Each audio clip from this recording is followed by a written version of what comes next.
I think this is something that is really, really important. And I think a lot of clinicians, you know, do to some extent, maybe those who are a little bit new to the game or a little bit time poor with treating clients, is this. And this is this kind of a cognition around a lot of people who are taking smoking cessation medications. And I've noticed this quite a lot with those who take Champix. You know, it's this kind of locus of control scenario. You know, the thinking might be, look, you know, the pills still aren't working. I'm just going to wait until they kick in before I set a date or before I try to stop smoking. Or, you know, where's the effect of, look, you know, when will this medication make me stop smoking? Because it's not doing it at the moment. I'll just wait until it makes me stop smoking.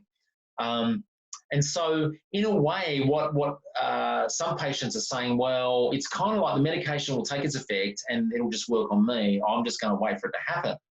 And so, as a clinician, we need to be very aware of this way of thinking. And some of the language I think that we should be using, and it's very helpful to use, is that it's things like this. So you won't really know the real effect until you step into no smoking. So even though you might be not experiencing anything, or you feel as if you're not experiencing anything now, not until you actually step into not smoking, until you take the leap into this, until you jump into a day without smoking, will you see the true effect of Champix. So you kind of got to take the step. And, you know, we have to go towards quitting. It never comes towards you. You have to go towards it. You know, it is about us taking ownership of our smoking behaviour. And importantly, Champix is not going to be, for the vast majority of people, the miracle cure.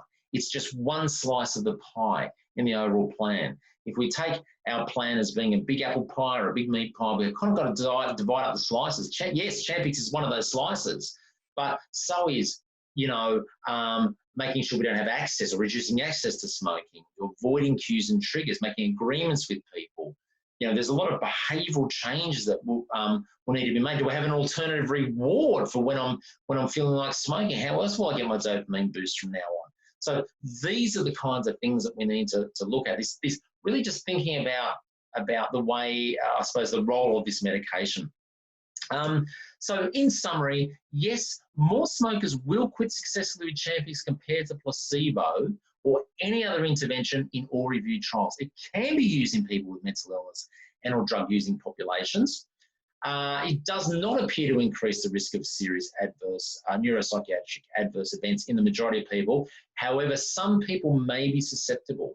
There is flexibility in dosing, and that's dependent on the motivation to quit, which is a really big win for us with clients that are unmotivated, or they've tried Champix before and they're just not ready to do it again, or they feel as if it's, you know, they feel as if they're just got too many barriers in front of them. Certainly not a miracle cure, and it should just be seen as one component of the overall plan